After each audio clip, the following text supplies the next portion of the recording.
Oh, there we go. All right, if you can't hear me, just raise your hand. So it's so great to be with you all today. Thank you for having me here to have this conversation. And I want to, as we begin, we don't have a lot of time, but I'm hoping that we'll do some good things with our time. And just want to name a few things up front. One, we're not going to solve the issues of race in our society today, right? Like we know we're not going to figure it all out, and we may not even walk away from here with like all the answers. So I want us to sort of be realistic about our expectations, and what I'm hoping we'll do with our time is ignite some curiosity and some conversation, and perhaps a couple of steps forward that we might discern that we could take individually. We all come here with lots of different backgrounds and experiences, and I'm hoping that we'll have a bit of a conversation about that as we sort of take on what I hope might become a daily practice of just attending to the world in a particular way that helps to embrace difference.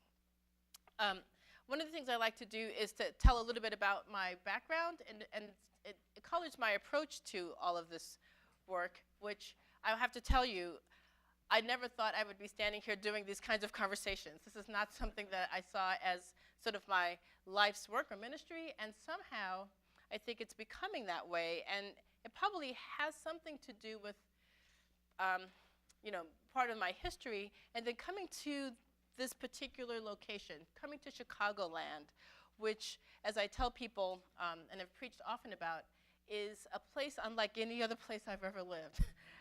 Is particularly around race issues. And I come to that realization as someone who has worked in social policy, has done a lot of work around economic policy in the metropolitan New York area, and had looked to Chicago for some creativity and answers at working on issues of race and kind of deconstructing the underclass and all of that.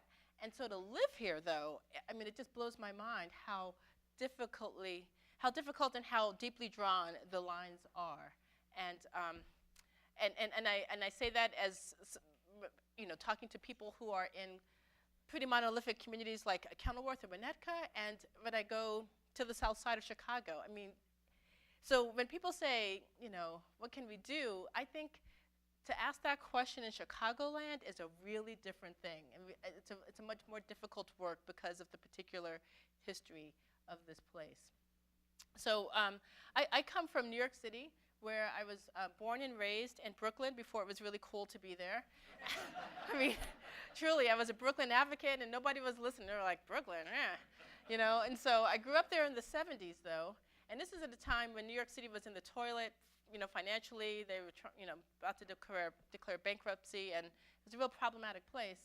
But in the 70s, where I grew up, in a very, economically diverse, but for the most part, sort of poor and moderate income area, everybody mixed together. We kind of just did that. We didn't, there wasn't a lot of, and New York City is very different anyway, but segregation by race and class, at least in this part of Brooklyn, was hard to find. And so I grew up with white folks and Puerto Ricans and black folks and a couple of Indians even in the 70s. And so that really colored my perception of the world. And so, when we think about how do we have these conversations, I'm always mindful that not everybody grew up in a place that diverse. I take that as a particular gift, but it became like a record scratch when I was in 5th grade, and we moved to Staten Island. It's dangerous. Brooklyn was getting too dangerous, so we moved to Staten Island. Have anybody from Staten Island or been to Staten Island? Yeah, so, it's a different place. And there's some things that are lovely about it. I have a very conflicted relationship with it, because when we moved there, I discovered racism. I mean, in a very overt way. And, I was 10, and so it's kind of hard to know like what you really know at that age. But I will say, it was when we moved to a place where the blacks were here on the north shore of the island, and the whites were down on the rest of the island, and we were told never to go to the rest of the island because it wasn't safe for us as black people. That began to color my world a bit. When I walked home from school, from my 6th grade intermediate school one day, and had someone spit on me, a white person spit out their car at me and called me the N-word. I mean, because I was walking home from school, that began to sort of color, my world a bit, and for me to say, well, what's going on? And for me to say to my black friends in my neighborhood where we had moved, what's wrong with the white kids over here? And to have them go, well, you don't talk to them. That began to, so I had this very jarring experience of thinking, well, can't we all just, not to sort of quote Rodney King, but like, why aren't we all getting along? I don't get it. And to have people say, well, no, this is the way it's supposed to be. You don't go there, you stay here, or you don't talk to those people. And I, through the grace of God, rejected that narrative really early on. And I didn't get that from the church. I wasn't born into the church. I didn't go to church until I was in college, really. And so I take that as a gift to say that that I learned really on that people are people, and that to fight against that was really, really tough. In 7th grade, I dated a guy very briefly named Pietro. He was Italian. We had to sneak off to another part of the island to date because the blacks and the whites didn't want us to be together because we were a mixed race couple. We were in 7th grade. I mean, it didn't last that long, but it's like, come on. And so, so that affected me. When I finally discovered the church, which I did in college, it was a college campus, which was a fairly mixed environment. And then moving back to New York City after college in the late 80s, I joined a church and did not know that the Episcopal Church was anything but a place where women were at the altar and where whites, blacks, and Asians and Latinos always worshiped. That was my sort of, so as I grew and went around the church and discovered that there were places where we had issues in the Episcopal Church, it was kind of like an eye-opening experience. And so because of all of that, I've said, why can't it be the multiracial, we're all going to try and work this out kind of experience versus the monolithic communities we have? And I'll say that for a couple of reasons. For the sake of the church, because what we find is that the world is a very diverse place, right? I mean, the world really is a global community, and we discover how that fits more and more each day. And knowing how to live in this global world with all of its difference is something that actually really matters. I mean, it's a life and death thing in many ways at its base, but to be able to get along in this world, we need to be able to forge relationships across difference. And I have my own challenges with that as well, believe me. But it's also a theological issue. Racism and the things that divide us are deeply theological and have everything to do with our faith. And I think that one of the reasons why this work is so hard, this dismantling racism is so hard, is that it has always been like this. And so if you think about the book of Genesis and the way God is described, and the stories of God dealing with God's people, which has been about taking people who are warring because they are not like us in one way or the other, whether you're talking about the Israelites and everybody else, it's been like this. We have, as humanity, a hard time being with people who are different. So that means we have to work extra hard to make it different. And I think it's God's dream that we would do that. I want to share with you a letter that came out in 1994, the Bishop's Pastoral Letter on the Sin of Racism. Anybody remember that letter? A couple of people. So I joined the church in 1989, and not too long after, in 1994, there was this pastoral letter written that I found to be quite amazing, because what it did was it named racism as a sin and put it not just in the sort of, depending on where you are, the sort of social justice category that we can kind of take or leave, but to say, actually, this has everything to do with who we say God calls us to be.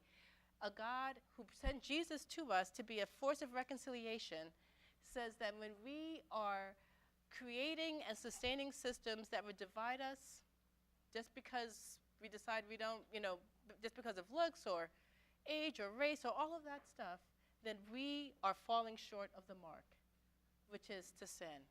And so I'm going to read just a couple of lines from this letter because I found it to be groundbreaking at the time and still do. You can Google, if you Google the pastoral letter, Bishop's Pastoral Letter on Racism, you'll find it. You might find two, because another one came out in 2006. I'll say a little bit more about that later. So at the end of this letter, the invitation is this, and this is, you'll recall from our baptismal vows. Will you strive for justice and peace among all people and respect the dignity of every human being? And then we say, I will with God's help. So I'm going to stop there actually and just say, we say these things, or we take on these promises every time we baptize a child into the church. And so if we think about the conversation on race, what does it mean for us to strive for justice and peace among all people and respect the dignity of every human being? It means that we're just not being nice to people, but we're actively striving for justice and peace as a way of what it means to be Christian in the Episcopal Church. So our baptismal promises and vows are really, really deep and calling us to a really important work. So this letter goes on to say, the Catechism declares that the mission of the Church is to restore all people to unity with God and each other in Christ. Again, that is the mission of the Church. It's right there in the prayer book. And then it says, the Catechism declares that the mission of the Church is to restore all people to unity with God and each other in Christ, and through baptism, all Christians are called and empowered to participate in a ministry of reconciliation and unity. Central to this mission is the intentional transformation of all structures, systems, and practices in the Church and elsewhere that perpetuate the evil of racism. Racism in the Church subverts the promise of new life in Christ for everyone. Racism stains the Church and contradicts the reconciling power of Christ's death and resurrection. Racism is totally inconsistent with the gospel and therefore must be confronted and eradicated. Having entered into covenant with each other, the bishops, to root out the sin of racism in every specific personal and corporate ways, we, the bishops of the Episcopal Church, invite all members of our diocese to join us in this mission of justice, reconciliation, and unity. This will be an expression of our commitment to the fundamental covenant each of us entered into at the moment of our baptism. May God give us all the will to engage in this task together, and power and grace to accomplish it. The bishops of our church wrote that in '94. Now, you may remember, some of you, that part of the context of that letter was the General Convention in '91 going to Phoenix when the state of Arizona had decided that they would not declare Martin Luther King a holiday. And there was a lot of controversy about that and a lot of difficulty in the church. And so that letter came forth. Also, it was in the mid-'90s, and so we had lots of things going on with the Rodney King trial and the issues with other race events in the '90s weren't quite on the fore, but it was coming at a pivotal moment. And I go back to that letter often because I think we've forgotten that letter if we've ever known it. It says some radical things about all of us called to live our Christian faith in a way that's about breaking down the systems that would create, frankly, a Kenilworth and the south side of Chicago. And so one of the things I say to people is that everybody, I think, wants the same things, right? We want to be able to live in places that are safe, to have good places to educate our children, to know that we can be productive and contributing citizens in the world. And there are particular structures and histories of our country that make it really difficult for all of us to achieve that. And yet, as hard and as deeply ingrained as some of those systems are that keep us divided and make opportunity unequal, we have to figure out what is it each individually we can do to begin to break that down. So when we were coming out of church today, someone said, I forget who it is, if you're here, you can raise your hand, but give me something to do, practical, right? And I mentioned in the sermon, if you haven't been there yet, you'll hear it at 11, that actually I think building relationships across difference is what we're called to do. And the church actually makes it easier for us than other places. I mean, surely, Martin Luther King said that the most segregated hour in America is 11 o'clock on a Sunday morning, and some of that is still true, right? It's still true. And some of it's not necessarily a bad thing. I mean, but it doesn't always have to be that way. And so I know for blacks, and I hear it from Latinos, that sometimes having Sunday morning as a place where you can just be yourself and not have to worry about the stuff stuff around race and having to be in a system that's oppressive is a real comforting place to be. So we have historically black churches that remain that way. And then we've got churches that because, well, you know, there are not lots of black folks living around here, which is a systemic issue. I mean, there are reasons for that. There are redlining and all sorts of reasons why black folks don't live up here in large numbers, and we could talk about that. But this is, you know, I'm not saying that having an all-white community or mostly white community is a bad thing, but it's when we say it's just okay for us not to have encounters of significance with people who are different on a regular basis that we begin to get into trouble because we forget. We forget. I forget. Quick story, and then we're going to have some conversation, I promise. I preached here 3 years ago, and it was one of these lightning bolt moments for me where I said, Chicagoland is one of the most beautiful places I had ever been for Christmas time. Because I was living in Wilmette, and I was driving around, and I thought, oh my gosh, the houses here are so, I mean, they don't do this in New York City. Maybe it's because we have apartments, but the way it's just super decked out, and it's gorgeous. And I work downtown off Michigan Avenue, and the lights are everywhere, and the trees are just gorgeously strung up, and it's gorgeous.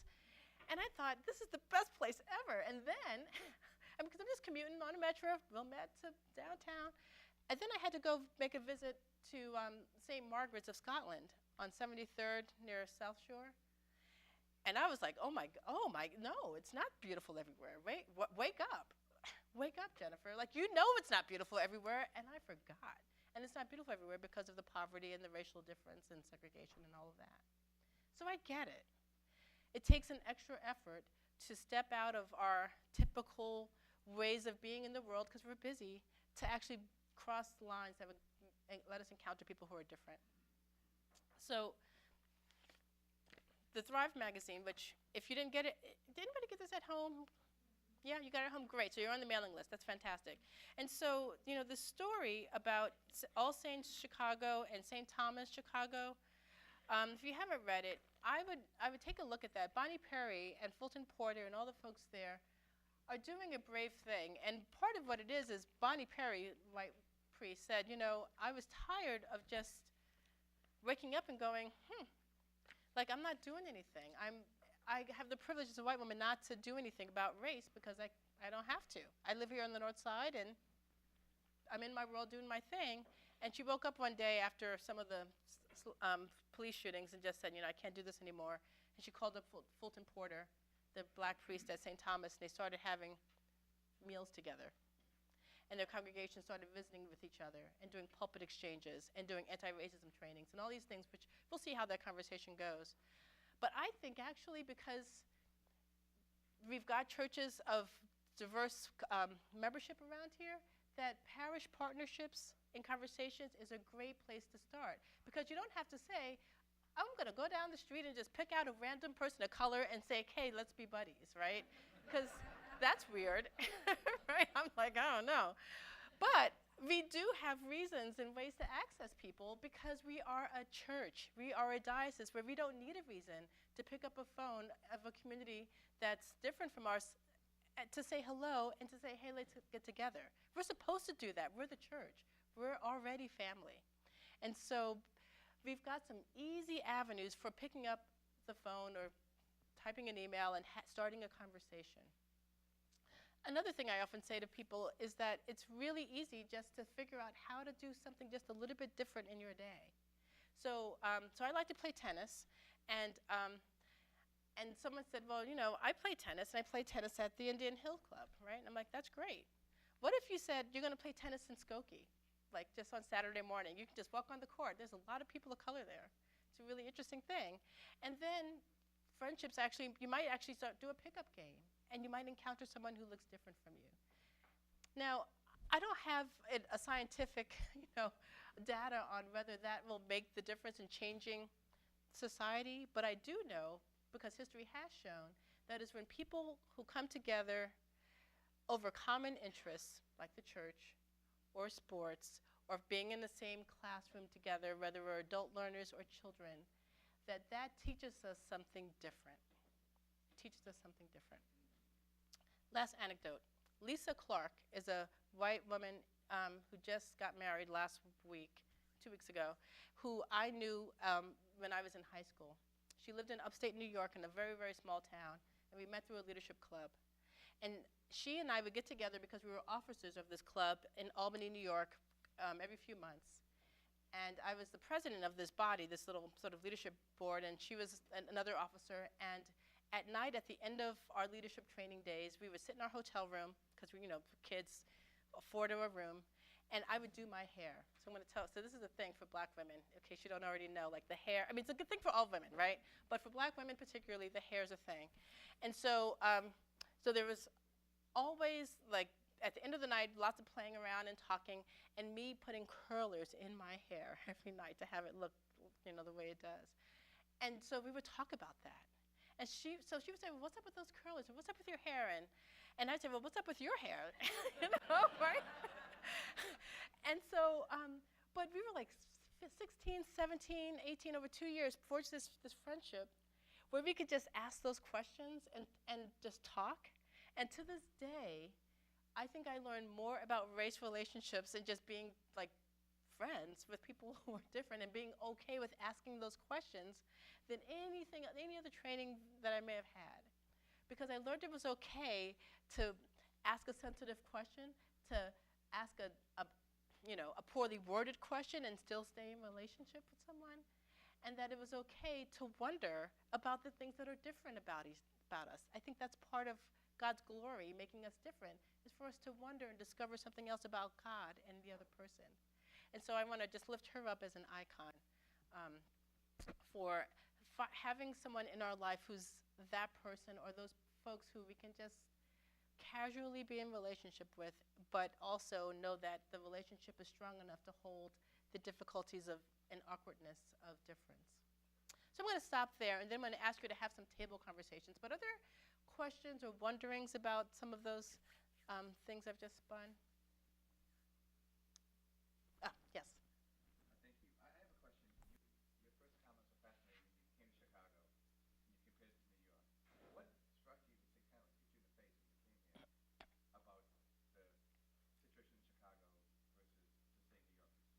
raised? Yeah. What was so obvious when you first showed up? I will say, so Syracuse is kind of right behind Chicago. It's a smaller city, but I would say that Chicago is the most segregated place I've ever lived. And I used to study Chicago, and back when Cabrini Green was still up and all the housing projects and all of that, we were trying to figure out, like, what can we learn from Chicago about poverty and race. And when I got here, what I encountered in the church were things like this. I went to an anti-racism commission meeting, and a woman said, well, when we have diocesan convention, you have to understand that some black folks don't like to go and they don't speak up. And I'm thinking, Jason, you were at a convention, how many people of color who are not acting liturgically did you hear approach a microphone? Not very many. And what they said to me in this meeting was, you have to understand that lots of black folks don't encounter white people. And I thought, well, that's ridiculous. You live in Chicago. You got white folks all around you, right? I mean, I had been here for like 2 months, so I should have just kept my mouth shut. But I just said, that's ridiculous. And what they said was like, no, it's different here. And she said, because you can actually experience your life and not actually see other white people as a black person in Chicago. And I began to notice when I would take the bus from the office on a nice day down Lakeshore Drive and watch the beaches go from white to all black. You try it sometime. It's like that. And it's like, oh my goodness. It's a stark difference. And there's something about the way the housing projects went up here and then came down, which continued to really deepen the divisions. There's things about the particular history, and I know there are other stories for Native Americans and Latinos. I'm only speaking from the black experience because that's what I know most about. But I remember just understanding that the migration patterns from Mississippi and from particular towns in Mississippi to Chicago, south and west sides, have had an impact that really hasn't changed. So just one other piece to answer your question. In 1987, the Atlantic Monthly magazine wrote a story called The Origins of the Underclass. And it was about, again, trying to unpack deep generational poverty along race lines. And it was centered about, it was writing about the topic of the underclass, but in Chicago. And it traced the migration from 3 Mississippi towns to the city of Chicago in the 30s and 40s. And so I read that article, and my mom said, hey, I found that article that you, I mean, she saves everything, right? I pulled out this article because I was fascinated by it that was published in 1987. She said, my mom said, I have this article for you. I want to send it to you. So she sent it to me, and I read it. And then there was another article that came out in the early 2000s about race and segregation in Chicago.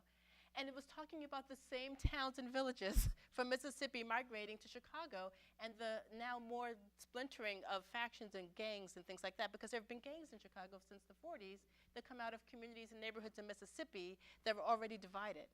And they said that the problem with unpacking the underclass, what makes it so hard, is that you've just replicated a lot of the divisions that took place in these towns into Chicago. And so there's a lot of, that's a particular dynamic that exists only here. And so that you can go to the South Side and hear people who've never lived in Mississippi with very deep Mississippi accents because they've not experienced life outside of their neighborhoods because of the way segregation comes.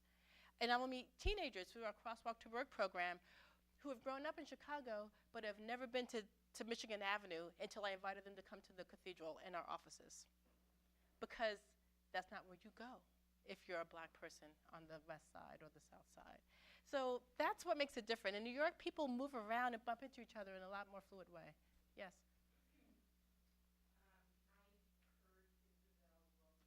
Yes. Yeah. How was it? Of Other Sons. Yes.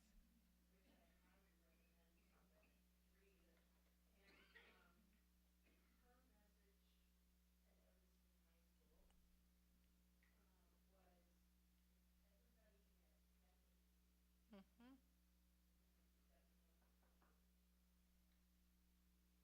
Yeah. Empathy is a wonderful, wonderful virtue and value to hold. And I think that's something, again, we're called to do in the church.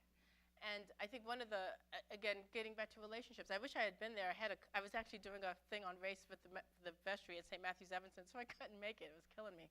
But I think empathy is helped by being in relationships with people so that it's not an academic, intellectual exercise. I think part of what is holding us up is that we read a lot about race and divisions and all the stuff, and unless we actually are physically, incarnationally present with one another, it makes empathy really difficult because we're not able to hear the stories firsthand. And so we can have some sympathy, but we've got, again, the ability of the church to bring people together, the possibility to actually enter into some empathy, and then that can grow into some solidarity with, you know? Yes.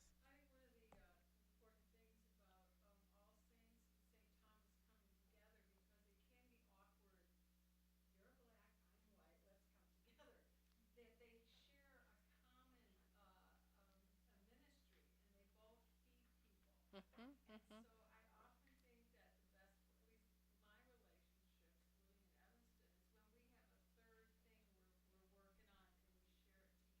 Yeah.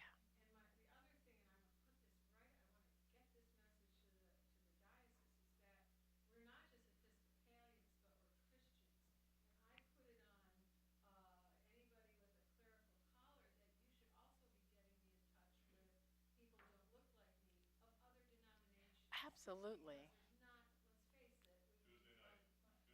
Yeah. That's right. You're, no, you're right.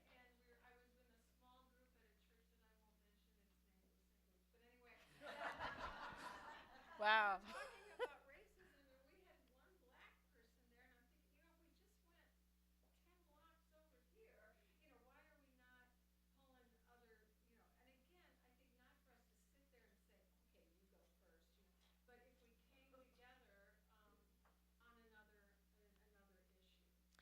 Right. Yeah. No, I'm right with you. I mean, I think there's the coming together around a common cause or a topic. I mean, and we've got lots of ways to do that. Let's talk about education, right? Let's talk about gun violence. Let's talk about feeding people. There are lots of ways to build alliances. And, I like to start with the Episcopal Church because it's easy. Like we know these folks, but obviously working across denominational lines, working with people of other faiths is, a wonderful way to just say anything that we can do to get the muck out of the way from us getting over our own discomfort with people who are different is an important first step. I had a learning this summer where I was taking tennis lessons, and I had a sub who came in, this college-aged, blonde-haired woman who was going to step in and give me a lesson for the day. And then she told me that she hadn't eaten. And I was like, well, here's a power bar, like, have some food. And she's like, oh, no, I'm fasting for Ramadan.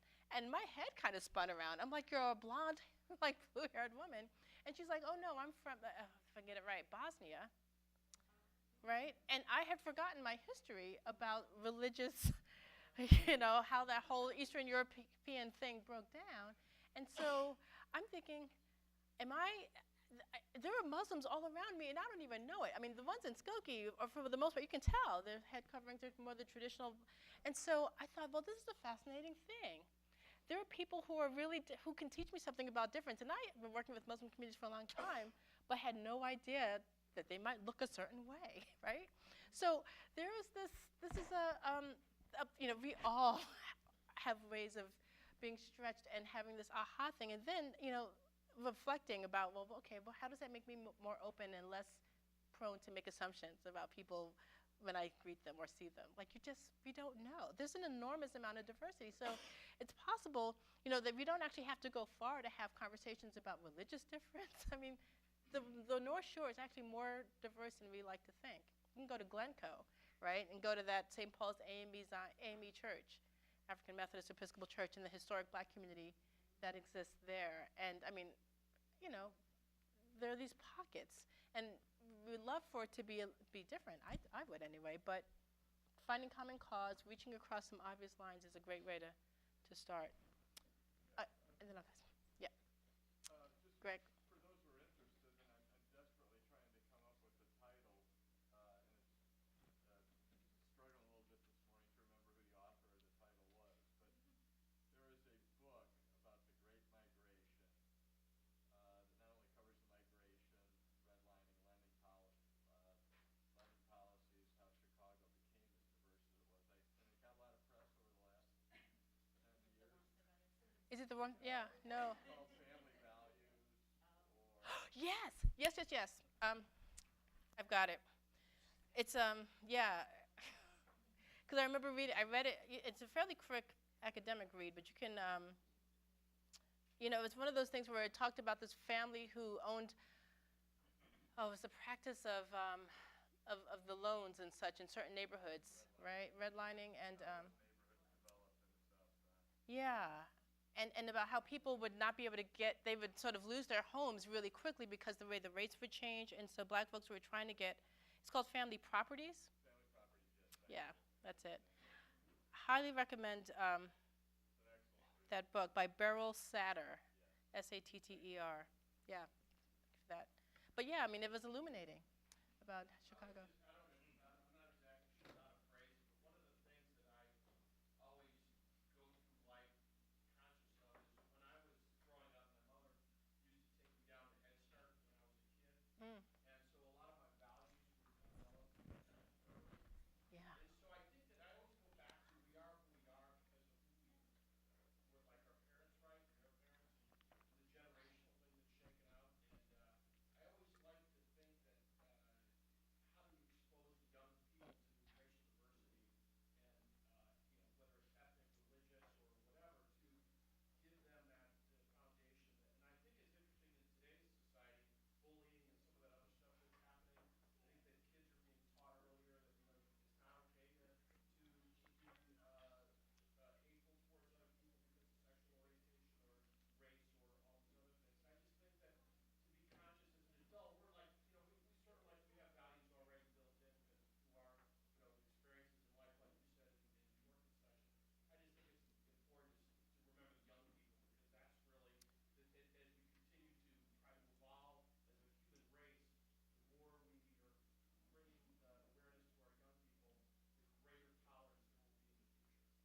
Well, yeah, and I think that's where it gets really precious and especially difficult, right? Because I think, there's both a desire to, particularly in places like the North Shore, to expose kids to some diversity, and yet the educational. I'm right in the middle of where do we go after ATB&B? Let me just tell you, I'm like in all these school open houses and looking at our public school, and I want my son to have a diverse experience.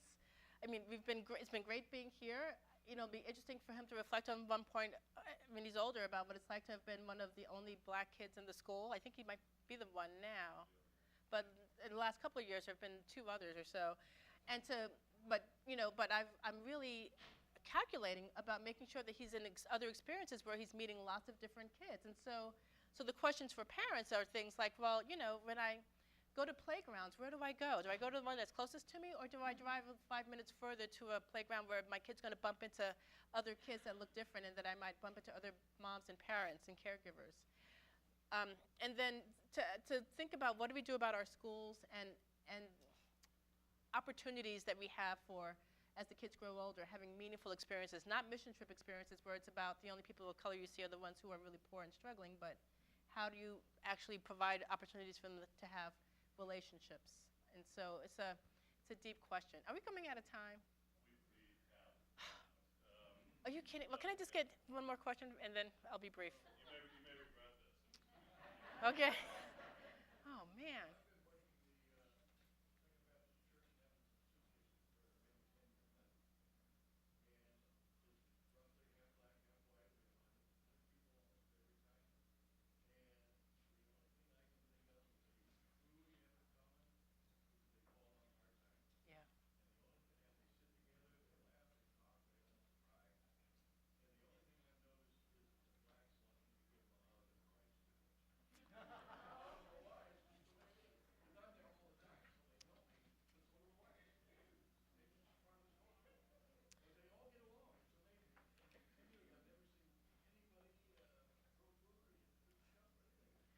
Well, it doesn't surprise me because I think, so closing remarks. At the end of the day, we all, I think deep down here, that's what I think we desire. We all want to get along. The world of conflict, alienation, division is something that ought to be natively foreign and abhorrent to us. And so finding ways, and I invite this just for your own reflection, what is the one thing I might do, you might do, to experience, if my world is very monolithic, some difference, and then to keep knocking at that door? Is there a relationship I can ignite? Is there a club I can join? Is there something that will help me to begin at the micro level to hear a different story and a different tape? That begins to get at it. There's lots of systemic issues we need to be battling, and that's a whole nother forum. But today, there are things that we can do, and I invite you to pray about that, and I'd love to have further conversations about it. If you haven't read Thrive, we've put this issue together to give us various ways of looking at the issues of race, poverty, and gun violence. If you've read it and you have an extra, give it to a friend and say, this is my church, and be proud of that. So thank you very much for your time. Thank you.